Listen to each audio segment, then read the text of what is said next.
nobody ever articulated that they could see this level, thank you Jamal, of treachery, of this kind of kawalang hiyaan. There's no other word kasi for it. Walang nakapredict dan, not Amy, not former President Duterte, not VP Inday, and certainly none of us. But it is a natural impulse to put blame on people. And dito, may blame naman na tinatanggap si Senadora Amy. And before her, may blame din na tinatanggap si VP Inday. Remember, she narrated na ang daming nagsabi sa kanya, lumaban ka. Lumaban ka. Because at first, she was simply just coasting. Kumbaga, tinitiis niya. But everybody else, all of us, siya yung, or maybe hindi niya nakikita, or maybe she thought it wouldn't happen, na dahan-dahan na siyang hinihigpitan. Well, actually, hindi dahan-dahan kasi nabigla din ako dun sa sa viciousness ng Congress 2023 pa lang. And it got worse and worse as the years came on. So, did anybody predict that? I don't think anybody did. And hindi ko alam kung yung from the start pinagpaplanuhan siya at this level. Oh, this is not to say walang kasalanan yung Marcoses. On the contrary, mas nagmumukhang vicious itong mga ito. Like I said, the level of treachery here is unprecedented. It's not even political kasi we're talking about politicians. And karamihan ng mga nakakausap natin o mga kakilala natin or the way that we have been seeing politics played in the Philippine arena has always been, plastikan. Dito wala na yung plastikan. Harap-harapan na. Congress came out, brought out the knives. They were fast, they were furious, and they were vicious. Pero where was all of this anger coming from? Wala. It was all completely made up. Kaya natin nakikita yung katraidoran nila. So, does this change anything? Did Amy's admission change anything? Ako, I don't think so. Most of us knew this anyway. It just very subtly recharacterizes her role in it. Yung mga tipong, kumbaga, this is her defense. She's saying is that, yes, ako nga ang nagsabi kay VP na tumakbo. Pero hindi lang siya. Yun yung sinasabi niya, hindi lang siya. Marami ang nag-uudyok sa kanyang tumakbo. Yes, siya nga ang may kasalanan kung bakit ultimately kumbaga maganda yung pagkaka-argue niya, VP Inday listened to her and that was part of her decision making. Yes, totoo 'yon. Pero kumbaga again in Senator Amy's defense, this is what she's saying is that wala naman nakapredict kahit siya di niya nakita na ganyang katindi yung inis or yung galit or yung gagawin sa kanya.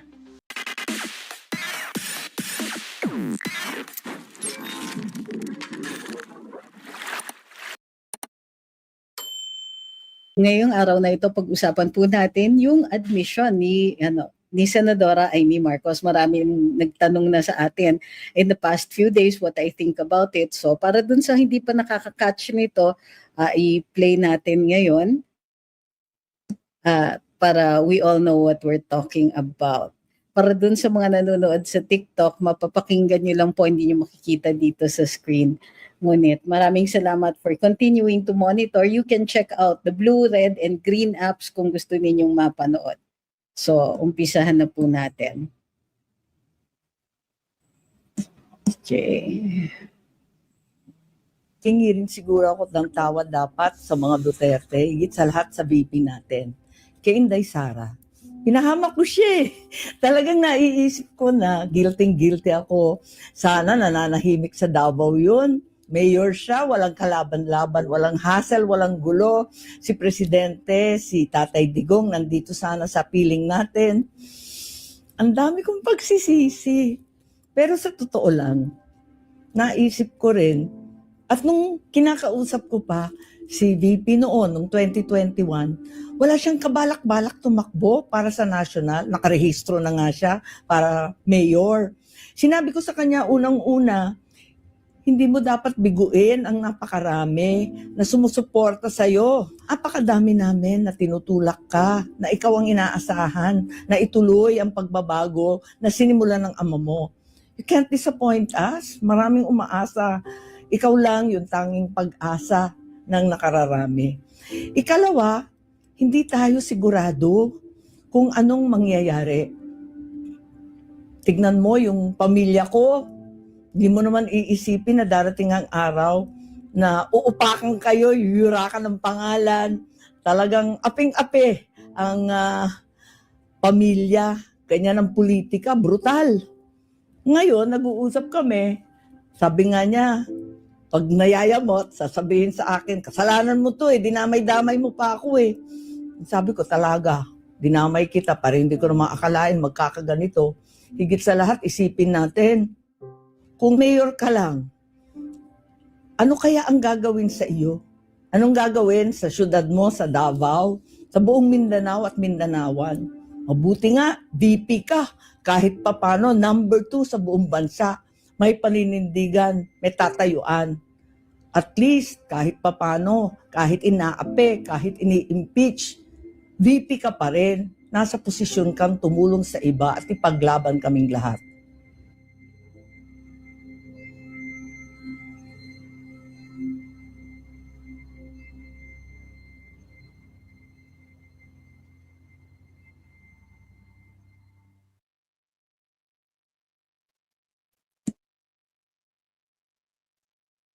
Okay. So let's have a look, tingnan natin kung ano yung nilalaman talaga ng sinasabi ni Senadora Amy. Number one, meron siya talagang shock value. Hindi na shock value, no, pero mayroong pangkapit. Meron siya talagang hook in this one. Sinabi niya, inaamin niya. So ito yung mahalaga na part, no, para sa kanya. This is what captures you. Inaamin niya na napahamak niya si Vice President Inday. Bakit niya sinasabi ito? Because that is what everyone is already saying about her. Na galit, maraming nagsasabi galit kami kasi siya yung bumuyo kay VP. Okay.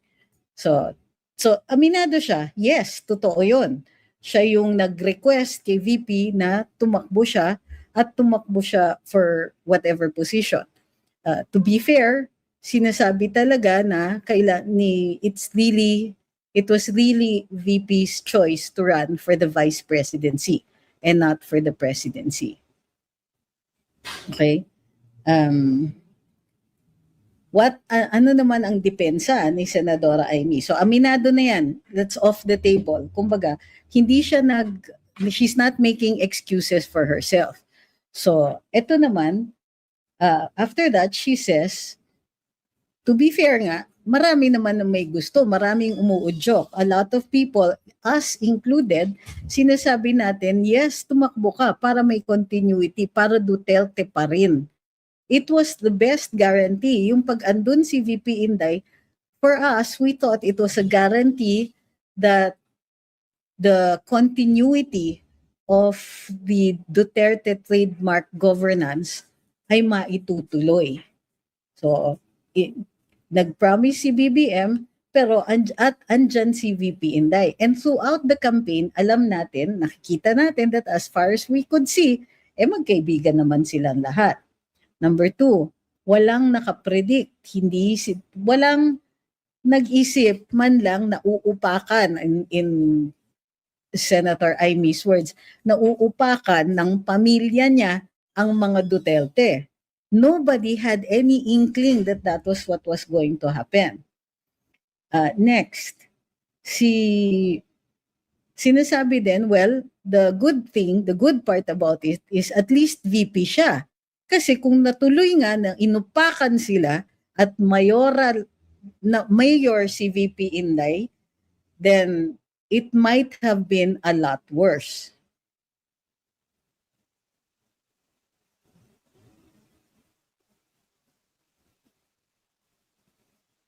Ano to? Sinasabi ni Crisanto, ano kaya ang depensa ni Attorney Trixie? Sakto ba sa panlasa namin? Kay Joey 50-50. Kung talagang gusto niya makalapit kay BBM, may paraan. Ano na naman ang insinuation niyo dyan? Meron pang sakto ba sa panlasa namin?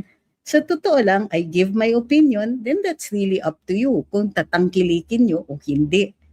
But don't think that I will embroider or adjust my opinion based on whether or not you like it.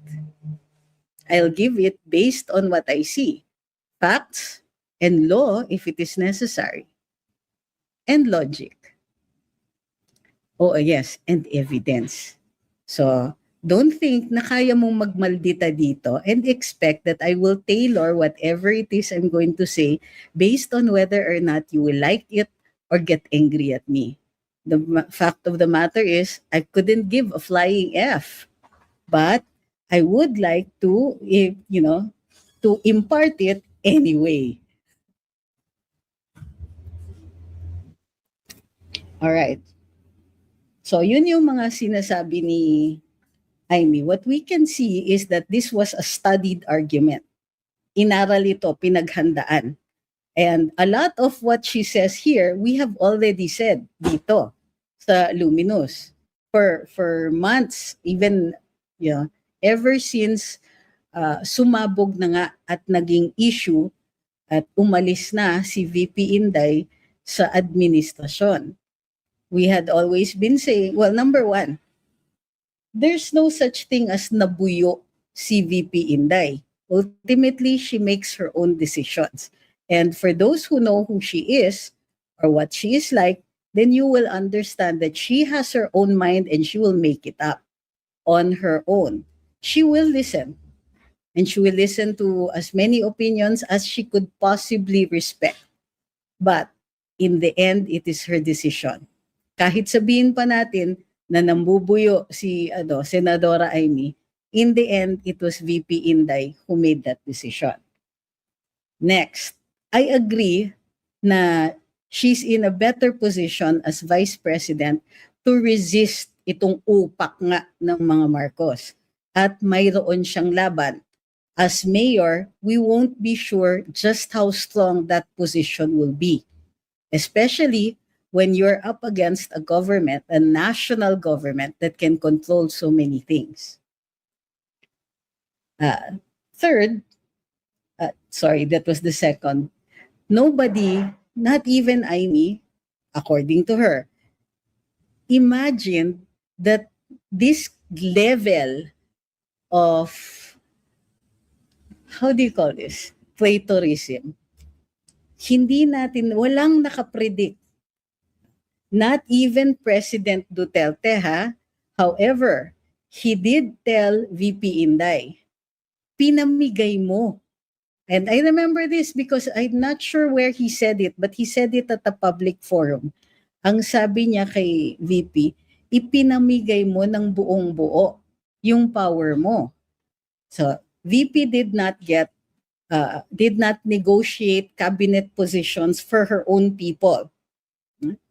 She just took her cabinet position, but she said hindi na siya nakialam doon sa mga choices ni Presidente Marcos.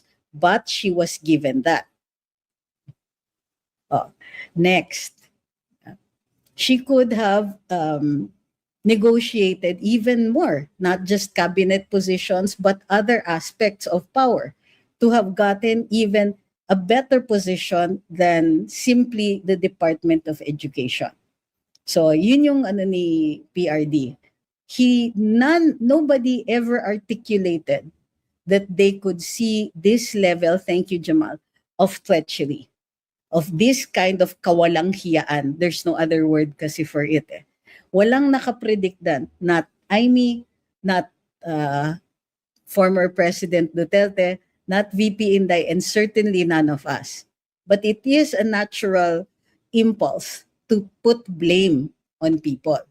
And dito, may blame naman na tinatanggap si Senadora Amy. And before her, may blame din na tinatanggap si VP Inday. Remember, she narrated na ang daming nagsabi sa kanya, lumaban ka. Lumaban ka. Because at first, she was simply just coasting. Kumbaga, tinitiis niya. But everybody else, all of us, siya yung, or maybe hindi niya nakikita or maybe she thought it wouldn't happen, na dahan-dahan na siyang hinihigpitan. Well, actually, hindi dahan-dahan kasi nabigla din ako dun sa sa viciousness ng Congress 2023 pa lang. And it got worse and worse as the years came on. So, did anybody predict that? I don't think anybody did. And hindi ko alam kung yung from the start pinagpaplanuhan siya at this level, or were they just going to, diminish all her gains, diminish her power dahan-dahan para minsan paggising na lang niya a year, 2 years before elections, mabibigla na lang siya na ay wala na palang pinanghahawakan siya kahit isa. So we don't know. So nobody had predicted that. This is not to say walang kasalanan yung Marcoses. On the contrary, mas nagmumukhang vicious itong mga ito. Like I said, the level of treachery here is unprecedented. It's not even political kasi we're talking about politicians, and karamihan ng mga nakakausap natin o mga kakilala natin or the way that we have been seeing politics played in the Philippine arena has always been, plastikan. Dito wala na yung plastikan. Harap-harapan na. Congress came out, brought out the knives. They were fast, they were furious, and they were vicious. Pero where was all of this anger coming from? Wala. It was all completely made up. Kaya natin nakikita yung katraydoran nila. So, does this change anything? Did Imy's admission change anything? Ako, I don't think so. Most of us knew this anyway. It just very subtly recharacterizes her role in it. Yung mga tipong, kumbaga, this is her defense. She's saying is that, yes, ako nga ang nagsabi kay VP na tumakbo. Pero hindi lang siya. Yun yung sinasabi niya, hindi lang siya. Marami ang nag-uudyok sa kanyang tumakbo. Yes, siya nga ang may kasalanan kung bakit ultimately kumbaga maganda yung pagkaka-argue niya, VP Inday listened to her and that was part of her decision making. Yes, totoo 'yon.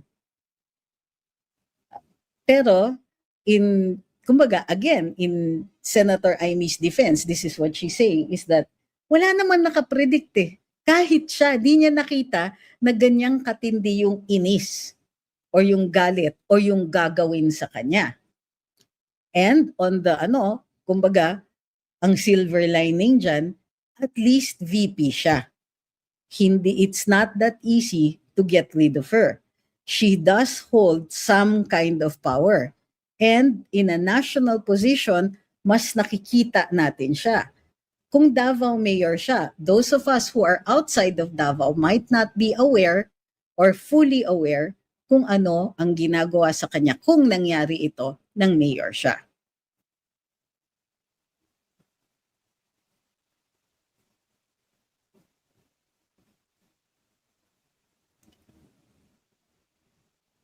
Okay? O sige, so this is how we're going to deal with the comments. Regardless of your comment, I will present a devil's advocate. Okay? Regardless of the side that you take, I will be presenting the opposite side. Just so we can have a better view of what this is about. So, bago tayo magpatuloy, maraming salamat sa lahat ng nagpapadala ng inyong suporta dito. It is your help that allows us to continue doing these lives. Thank you very, very much.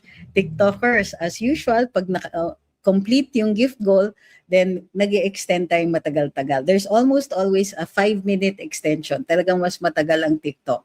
However, mas ma-extend kapag na-complete yung gift goals.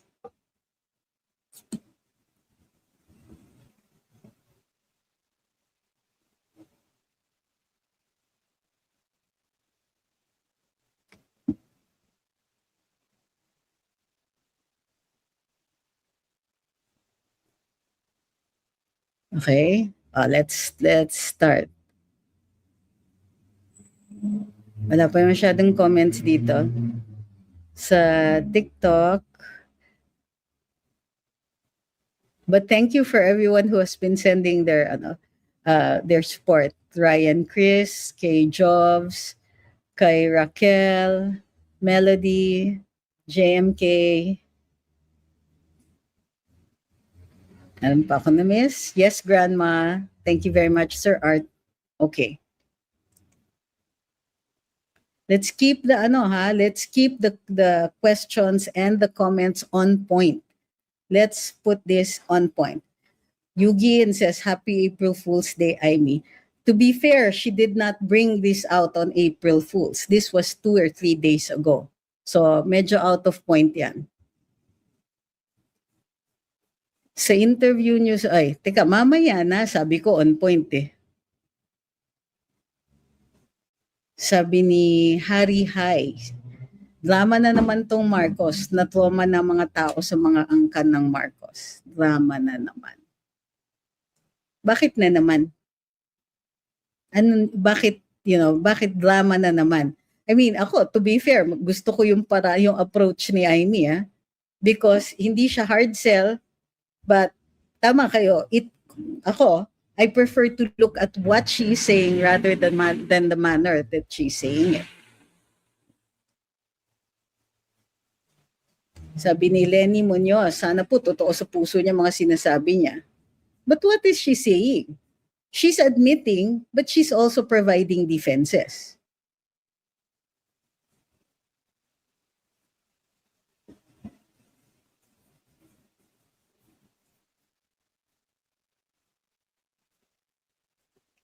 Sabi ni Marlene, si PRD lang nakapredict na weak leader at di mapagkatiwalaan si BBM. Yes, pero like I said, the level of treachery ang sinasabi dito na hindi na-predict. And I still agree. Kumbaga, ang sabi lang ni PRD, weak leader. Hindi, that's not even 10% of how bad things are. Even PRD did not predict how the level of treachery. Even PRD at the last minute did not believe that they would do this to him and to VP Inday.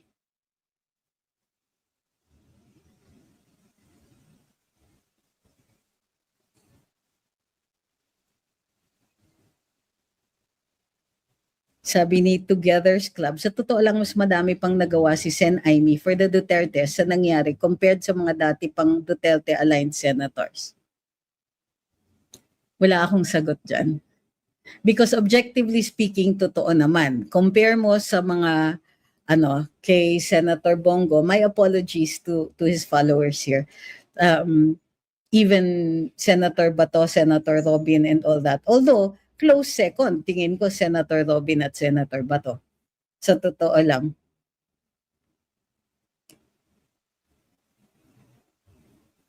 Sabi ni Julian Swirl, tanggapin kaya ni Sen Aimee ang hamon if she will be asked to take the lead para mapaalis ang ading niya sa posisyon?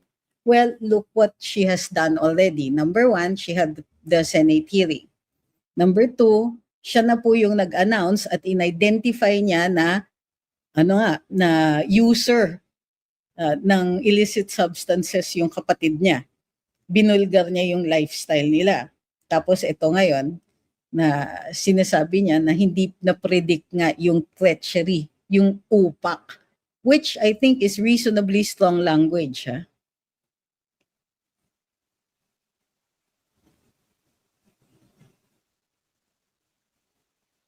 Sabi ni Philip, madali lang siyang mapapatanggal ng DILG kung mayor siya. Buti na lang naging VP.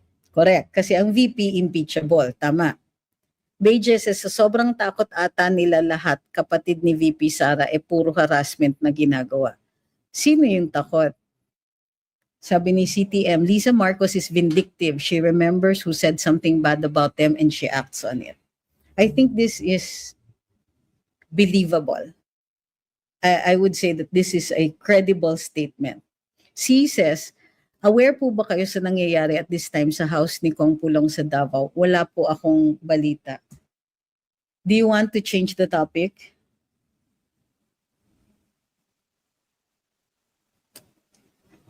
Let me know. So we'll end this and then restart. Napaka-juicy. Ano ba to?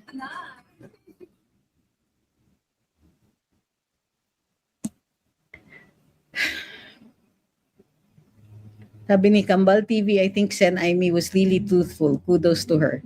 Yes, pero para sa akin, it was a defense. This is primarily posted as her defense. I'm not saying hindi credible yung defense niya. I'm saying it's actually a good defense, but it is a defense.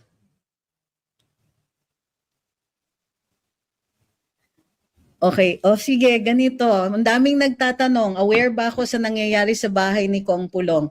If you want to talk about that, we will end the live now. Aaralin ko pa po yun. Okay?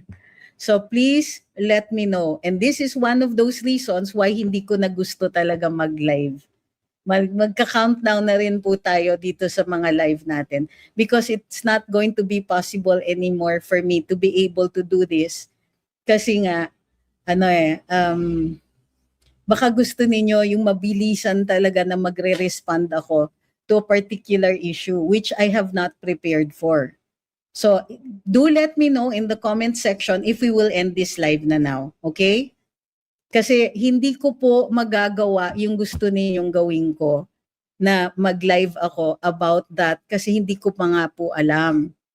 So pero kung gusto ninyo at mamadali kayo to find out what is going on there, then I will stop now. I will study it and then go back at siguro about midnight. Pero kaya namin ginagawa itong topic na ito kasi hiningi nyo to eh. Ang daming nagtanong tungkol dito sa issue na to, sa reaction na ganito. So, if you want me to continue, then let me know. If not, it's all right. I will end this live because nobody is interested.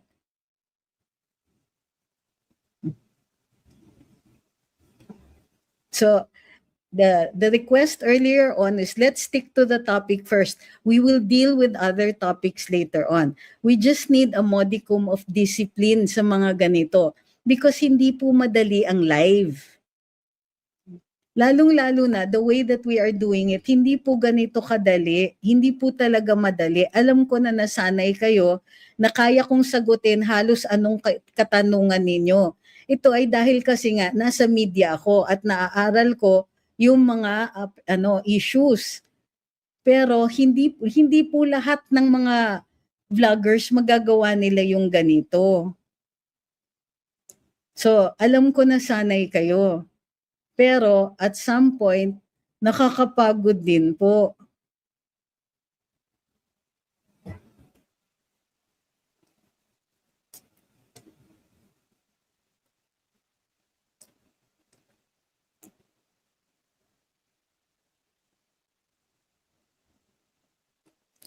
Ito naman, TCH is saying kung pwedeng ilagay yung sa banner yung topic. Nandyan nga po eh, nakalagay naman po yung topic eh.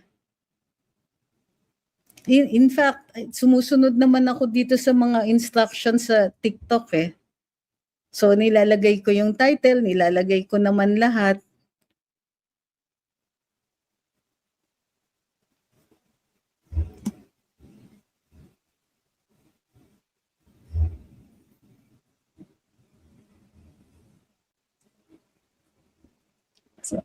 So yan yung sinasabi ko, sayang yung oras. If we cannot have some kind of discipline dito, sayang talaga yung oras.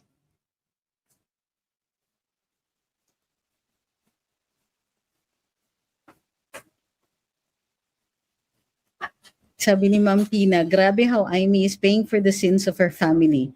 In the end, she lost the very people she protected.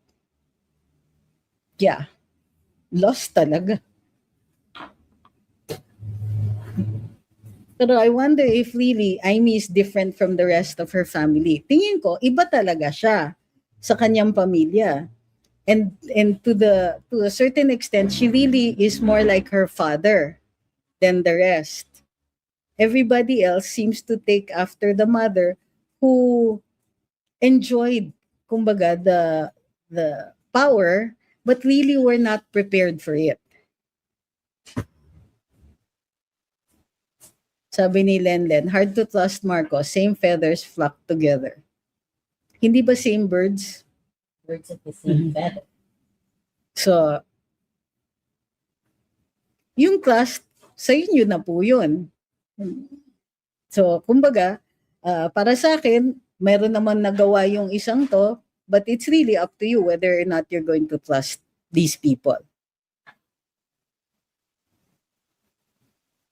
Harold says, kahit marami ang nagdududa kay Sen Aimee, pero for me, nagsasabi naman siya ng totoo. Wala lang talaga siyang magawa, mag-umpisa ng pagpapatalsik sa kapatid niya.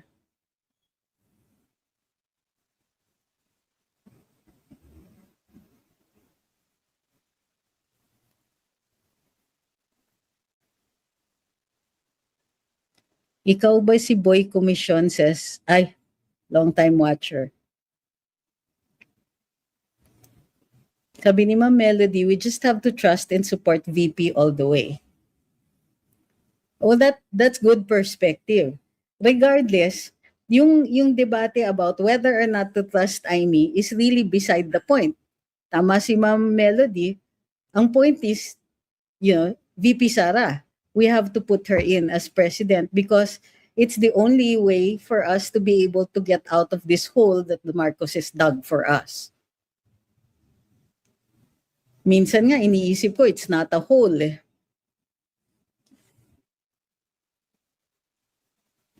Sabi ni Mark, suggestion lang sana sa camp ni VP. Sana yung mga abogado niya mag-file sa Supreme Court regarding sa mini trial.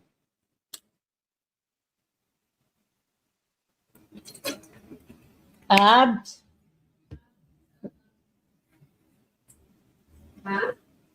Yung water?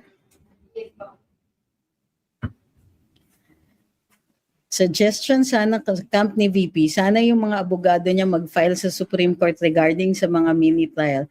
Mas okay mag-file sila at hindi lang yung ibang kaalyado niya na nagpunta sa Supreme Court last week. Mas okay pa rin yung mismong abogado ni VP, baka mas makukuha ang side ng Supreme Court. Ako, iniisip ko ganito, hindi yan aksidente. Dahil kung gusto ni VP, sila na yung nag-file. So, para sa akin, there is some strategy involved here. Hindi nyo ba naisip yon? Of course, pwedeng si VP ang pumunta. Pero I don't think that for them, this is the right time. Titignan pa nila kung paano sila uupakan, to use a current term, ng Committee on Justice. Posible na on their end, they think that it is premature. Posible na gano'n. In fact, I am hesitant to even discuss this. Kasi makikita nung kalaban kung ano yung strategy that is involved here. So, for example, kung madinayan outright, hindi mabigyan ng TRO, pag siya na yung nag-file and she files it later on when there is more evidence, then it will work. But in the meantime, kung ngayon makuha ng mga abogado yung TRO, then it will save the VP a lot of time. Ito yung pinakababawest na argument. Pero merong ibang argumento dyan that I am hesitant to discuss precisely because, ayokong mabasa ng kabila yung ginagawa nila. But there is method to this madness. Sinasabi ninyo, mas maigi kung si VP. Para sa akin, may basis naman. May standing to sue naman yung kabila. Bakit? Why would you think na hindi importante yung ibang mga abogado if they're filing it as a taxpayer suit?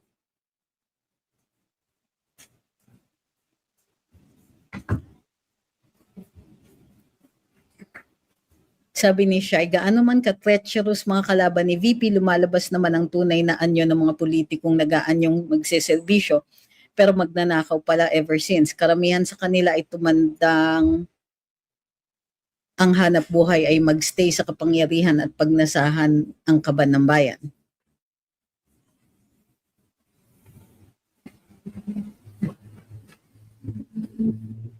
So you're saying this is a silver lining? Kasi nabisto natin kung ano talaga sila. Hindi pa ba natin alam yan noon pa? Look, a lot of her enemies are from political dynasties na marami ng kwento tungkol sa kanila. Sabi ni Ma'am Melody, kahit maglupasay si Aimee, the damage has been done. Are you saying that the damage was caused by Aimee? Gusto ko malaman kasi unang-una ang nagdesisyon si VP. Again, I'm telling you that I'm just playing devil's advocate here to test your opinions. Now, di ba? Are you saying na walang capacity si VP Inday? Na kaya siyang push over siya pagdating kay Senadora Aimee, and therefore it is Senator Aimee's influence that caused this damage? Pag sinabi ninyo na si Aimee ang may kasalanan kasi tumakbo si VP Inday, you're absolving yung treachery ng kabila. Even naman if VP Inday had run for Vice President, and not for President, at the urging of Senator Aimee, si Aimee ba yung nagsabi dun sa mga kongresista na, sige, upakan nyo? Diba? I think your idea of fault is, flawed. Bakit kasalanan ni Aimee kung yung gumawa ng damage ibang tao?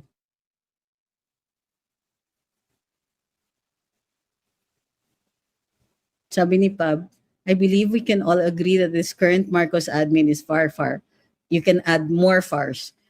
Worse than the dads. Sabi ni Claire, I don't think Sen Aimee was dramatic. I felt she was serious in saying her apologies to VPSD. On that score, I think I have to agree. Wala akong dyan. Heartfelt naman yung apologies niya. Thank you, Sir Jake. Hi kay Ilocano.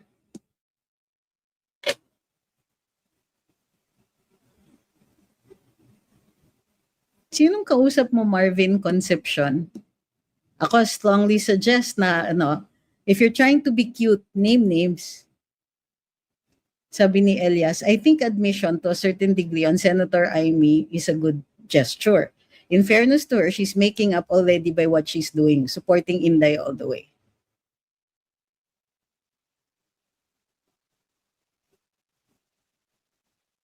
Sabi ni Raymar Paris, si Aimee nanligaw kay Sara. I have informed. That's not true. That's not true. Hindi lang si Aimee. Bongit rin. Remember, I was there. Well, with regard, on BBM side, nakuha ko naman yung panig niya about it. Noon pa, before, when he announced to us that he was going to run. And we knew he was going to run months before he declared it. So, sabi ni Robert, stop it. Ano po yung isa-stop?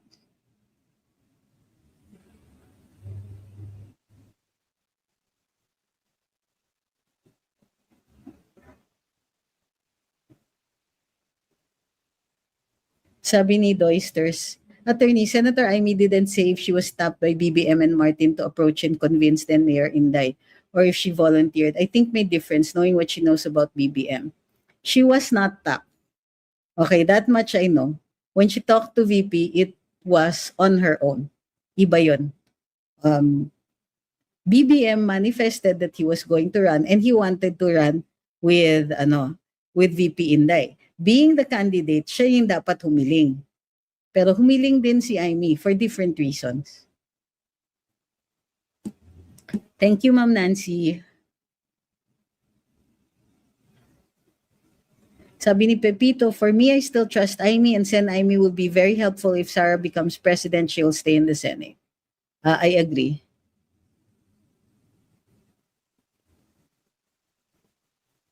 Sabi ni Kambal, actually nagtatampo na ako kay Bongo. Mas maraming nagawa si Amy para maipaglaban ng mga Duterte. I'm afraid I have to agree with you on that one. But Senator Bongo is not made of the same stuff, kumbaga. Thank you kay Johnny.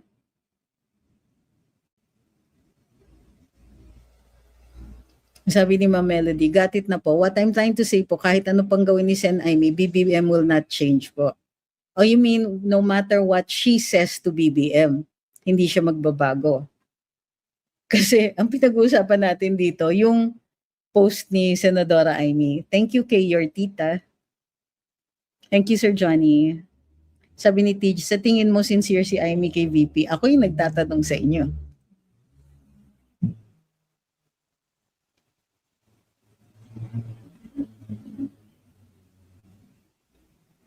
This is a different video, pero isama pa rin natin sa diskusyon.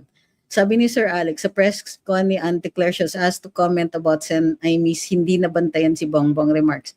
Ang sagot niya ay, Duterte as usual, mas di daw nababantayan dahil palamura nagde-death po. Of course, again, as usual, she has made a career of missing the point. Sabi ni Ma'am Gracia, bangag na hudas. Thank you, Pompoko. Thank you, your tita. Sabi ni Trip ni Red, that makes sense. Parang pain lang muna or akin to sacrificial chess piece. Not that I'm saying sacrificial siya. Oh, hardly. Well, yes, I understand what you're saying.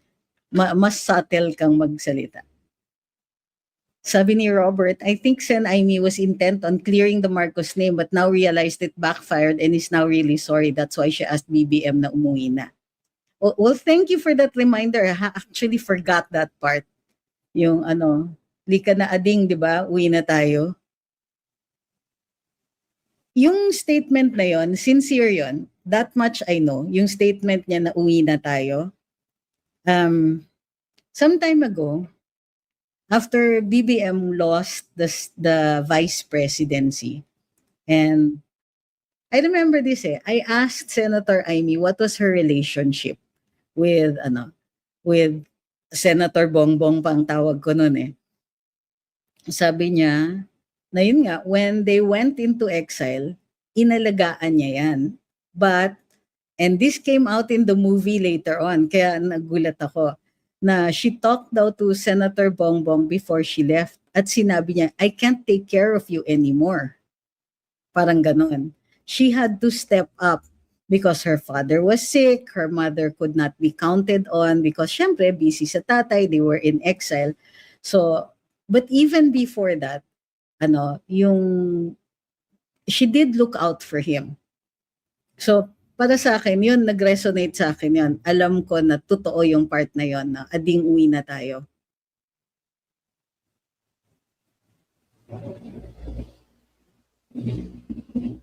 Sabi ni Pimo, may kumakalat daw na... If I see this again, I'm stopping. Hindi ko na to kaya. I really am very, very tired. Sabi ni Elias, I think admission to a certain degree on Senator Amy's good gesture. In fairness to her, she's making up already. Ay, nabasa ko na pala ito. Sorry po. Sabi ni Julian's World, si Sen Amy kasi tagalinis ng kalat ni Ading. I think she did too much, ha? Kasi totoo lang, ako, ko, we started commenting or the being commentator on politics in 2016, actually before that pa, because I was already writing about presidents mostly since 2009. But dito, kumbaga, parang ang feeling ko sobrang efficient ni Sen Amy kasi although in certain circles alam yung paggagamit ni BBM noon, ako hindi ko talaga alam yun. I mean, in the 70s, I thought everybody did. Diba? If the president's son did it, and I assumed that he did it only to the extent that everybody of a certain class and a certain lifestyle were doing it. But then, sabi ko, that was the 70s. Hindi ko akalain na hanggang ngayon. So, ano ba? Masyado ba siyang efficient? Sabi ni Ma'am Wena, thank you for always keeping Duterte supporters aligned. Side note, ang fresh mo pala. Wala pong miming sa team. Actually, meron pero nasa likod ng laptop. Si Hiva. Ay, baby girl. At saka natutulog siya. Sabi ni Patato Tini, Amy must have known how BBM as a public servant from being vice governor to being senator, as both of them have been switching positions. Okay. Most noteworthy is being an absentee official. In short, tamad. I don't want to have to defend her, but this I know, is that when they were discussing it in the early days, take note in the early days, significant ito, as far as she knew, she was going to be an active participant in the BBM admin. So ibig sabihin, inisip niya siguro, baka kaya kong rendahan, baka kaya niyang i-push pag tinatamad, yung ganon. So, however, meron tayong hindi na-predict na tao na very profound yung influence kay BBM. Diba? Alam niyo na yon. Hindi natin akalain, for me ang daming hindi nakakita nun including myself. But I should have known, kumbaga, and I beat myself up every day about it.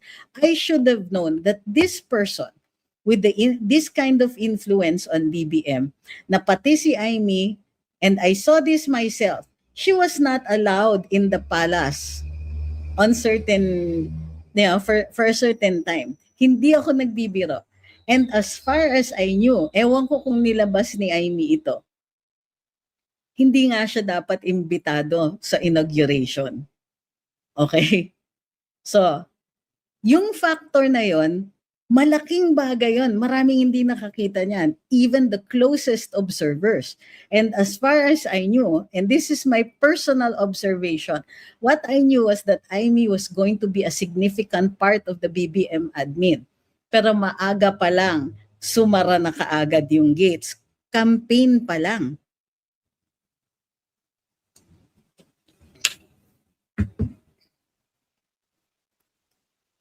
So tama kayo dun. Sabi ni Ma'am Melody, grabe ang influence ni FL kay BBM. Sunod-sunuran si BBM kay... Well, when you share so much...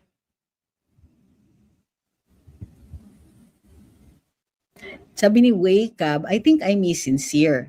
The former House Speaker and the FL is the alleged main source of greed.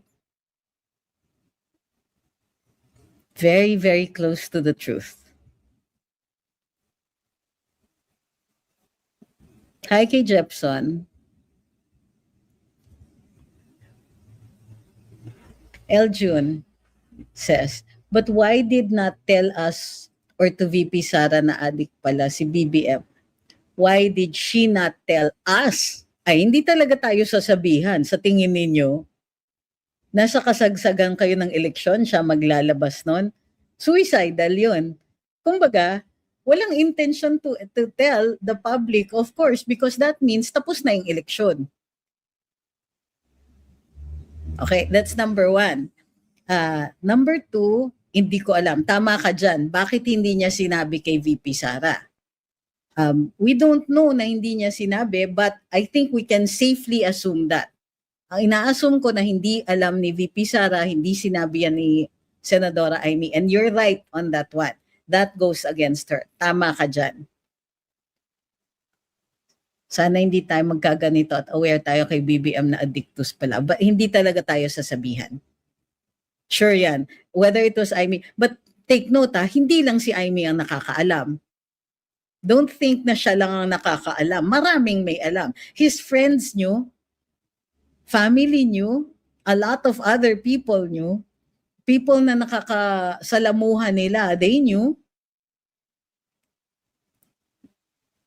Di ba? So, if you're saying, but hindi sinabi ni Amy, that should apply to everybody else also. Lalong-lalo na yung mga tumulong nung eleksyon. Kasi sa totoo lang, after a while, hindi na pinapapasok si Amy sa HQ. And I'm pretty sure, yung mga tumulong dito dati during elections, alam nyo yan, hindi makapasok si Senadora sa HQ.